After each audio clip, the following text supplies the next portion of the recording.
Now, two top Albanese government ministers have just had their backsides handed to them, as Trump would say. They've been humiliated in two debates, one last night and the other today, as you might have seen on Sky. It was incredible. And here I have to apologise. I have to issue an apology to the Coalition's shadow treasurer, Angus Taylor. Last night, I suggest Taylor would struggle against Treasurer Jim Chalmers in this debate. Instead, he wiped the floor with him last night. Absolutely rattled Chalmers. And today, the Coalition's Ted O'Brien did the same, perhaps even more, destroying Albanese's Energy and Climate Change Minister Chris Bowen, global warming fanatic, in their debate. So that's two of Albanese's top ministers exposed, and interestingly, in exactly the same way. If only all Australia had been watching.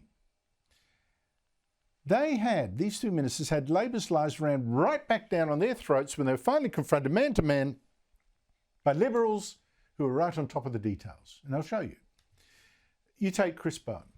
He was stupid enough to repeat the obvious lie that the Coalition's 7 promised nuclear reactors would cost $600 billion, which is a totally absurd figure that First Moderator Tom Connell couldn't swallow, and that's just for a start. Pulling this back to that figure of 600, that is an absolute maximum figure quoted by one lobby group. You could argue it's conservative, but it's because of the cost blowouts we've seen overseas. All the worst cost blowouts from the worst projects. Well, no, I think it's a very carefully calibrated, real-world cost example. You notice that Chris Bowen could not answer the question. He can't explain the $600 billion. He can't explain it. In his opening remarks, and even just then, he talked about the importance of listening to the CSIRO. If you look at the capital cost of a nuclear program under the CSIRO, Chris Bowen and the Labor Party are multiplying that by a factor of 5 to get to $600 billion. It is an utter lie. Under our plan, it will be up to $120 billion. You know you've got your political opponents on the ropes when the best argument they can come out with is a complete and utter lie. So every time in the rest of this campaign you hear Labor lying that the Coalition's nuclear reactors would cost $600 million, know that Chris Bowen couldn't back that up today. But O'Brien also whacked Bowen for breaking his promise to cut power bills by $275 with his crazy green schemes. And Sky's Chris Uhlmann couldn't even get Bowen to admit that power prices had in fact gone not down, but up. I'm not exactly sure what your question is really in reality. Ask a very, very simple question. Have electricity prices risen on your watch the exact opposite of what you pledged? Have they? We have never denied that energy prices are higher than we would like. That's why we've delivered 3 rounds of energy bill relief. In the Treasurer's speech you wrote, electricity prices have fallen. That's not true, is it? Well, the fact of the matter is, if you look at the recent data, Australia's had the lowest energy inflation in the world. Why? No, you might deny that, and I know you deny several things. What's the reason for it? What is the reason for it? Mr. Ewan, are you asking a question or are you debating? No, it's just that you are completely avoiding it, as you always do. We get a well, I know you're a man of strong views on these matters, and I said I've always had respect for you, but I have a fundamentally different view to the one that you have developed in recent years, which you express on Sky News. That man is wrecking our energy system on the basis of lies. You heard him there, he couldn't answer. Then last night on Sky, you had cocky Treasurer Jim Chalmers come up against the Coalition's Angus Taylor, who's never seemed more impressive, who again nailed him on Labor's lies, like that lie about the $600 billion nuclear reactors and secret Liberal cuts to Medicare, which is another complete lie. You can't find $600 billion to pay for those nuclear reactors without coming after Medicare. And he trotted out this lie before he really got it back at him, that this Albanese government, the wonderful government, had left our finances in great shape to deal with any hits that are coming from Donald Trump's tariffs. We go into this uncertainty around the world from a position of strength. Can I just start with some nonsense we've heard from Jim? GDP per capita has gone backwards for 21 months in a row under your so-called stewardship, Jim. And the result of that is our household standard of living, what our incomes can buy in terms of goods and services, has collapsed in an unprecedented way, 7.9% since you came into government. The buffers are gone. If you look at household budgets, they're digging into their savings. We see that when the national accounts come out every 3 months. And when it comes to government, you're on your way to $1.2 trillion of debt. I showed you all that so you will know how unimpressive key members of this government are when they're finally confronted by people who know their stuff. Joining me is the moderator of that debate you just saw, Sky News business editor, Ross Greenwood. Ross Greenwood, thank you so much for joining me. Look, I've often said Angus Taylor knows his stuff but doesn't seem confident when he's presenting it. Well, last night I saw a very different man, and I also saw a treasurer at some of his trademark cockiness knocked out of him. What did you get out of that debate? The one thing that really struck me is that for both of them, right now you've got the unemployment rate forecast in our budget at 4.25%.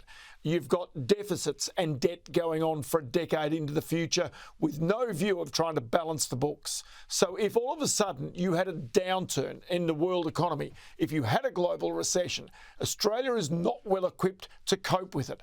The only inevitable thing that would have to happen for both of those treasurers, both of those men, is either to cut the budget hard, to cut services, to cut public servants, because that would be one way of dealing with it. The other way of dealing it is put it on the bank card. In other words, gloss over it now, but give future generations even lower lifestyles. And so one of the big issues that's come out of the post-COVID period is when you've had basically 7 of the last 8 quarters, so 21 out of the past 24 quarters, Australians being in a per capita recessions, their lifestyle basically going backwards, their personal wealth going backwards at the fastest rate for years, there certainly is a big question as to how that can happen at the same time that the government has got itself snookered and really doesn't have much defence against a future downturn. Look, I got that too. The cupboard is bare. The debate between Chris Bowen and Ted O'Brien today, what did you make of that one? Well, here I really saw 2 people who engaged with their own particular philosophies and their personalities, but you got a glimpse into the future with both. And I thought that was really interesting. Now, they're conflicting and contrasting. But, you know, one thing on the coalition side with the nuclear policy that they have, even though I believe that nuclear should be in the mix in Australia, I'm firmly of that belief. But then on the other side, quite clearly, I do recognise that to roll out renewable energy is in the short term, so long as it can be hooked up to the grid, is relatively cheap. That's the important part about it, because it's the networking that costs. But then on the other problem that I have with the coalition policy is if they allow private enterprise to largely determine where those nuclear reactors would be built, I'll be much happier than having them in the hands of government, having them in the hands of taxpayers. That to me doesn't make as much sense. But then if really Anthony Albanese and Chris Bowen believe that nuclear is so unaffordable in Australia, they would immediately just lift the ban and say, look, if anybody's stupid enough to build one of these things and bring all this energy in at these higher prices, knock yourself out, go for your life, lose your billions of dollars, we're not going to be there to support you. They don't do that. And part of the reason for that is, philosophically, they know that with Greens votes, they will lose support if they do that. And so they're not even prepared to let the market work out which form of energy is actually cheaper and more reliable for Australians. Yeah, that's because their ban is essentially religious, not rational. Donald Trump backing down on tariffs. Now, the spokesman says, oh, this is all planned. This was part of the art of the deal. We're just too stupid to see it. Was it, in fact, a back down in the face of disaster? Oh, look, there's no doubt that was a part of the strategy behind this. They would have been spooked by seeing financial markets melt down. They would have been spooked by seeing the recessions. Now, to recognise, they put the tariffs on and then took them off almost 24 hours later, except with China. So therefore, today, our time, you saw China impose 84% tariffs on the United States in retaliation for those tariffs from the United States on China of up to 125%. That's going to go back back and forwards, and that's where the fight is. So for places like, say, the best one, an example I've got is Vietnam. Now, Vietnam has become a major supplier of steel in the world. It actually floods into Australia as well. Imported steel, cheap imported steel. Now, they were basically making this steel, cheaper steel, with very modern factories and sending it straight to the United States. So tariffed 46% on Vietnamese steel and all other goods being manufactured in an emerging nation. Now, they're negotiating with the United States right now for their own separate independent trade deal to try and avert the impact of the tariffs. But you saw the markets roll around and then certainly roar back to life with some of the biggest rises for the NASDAQ and the S&P 500, the broader share market index in America, in more than 20 years. And that just tells you everything about the impact of these tariffs and for demand and the prospect of a global recession. Yes, and Vietnam also makes a lot of American sneakers, and I just wonder whether Americans really wanted those tariffs, so that sneakers went up from what would it be, about $100 Australian to maybe $300 Australian if they were made in America. I cannot see that Trump would want that. That's probably even more important than the steel. Ross Greenwood, thank you so much indeed for your time. Always good to chat, Andrew.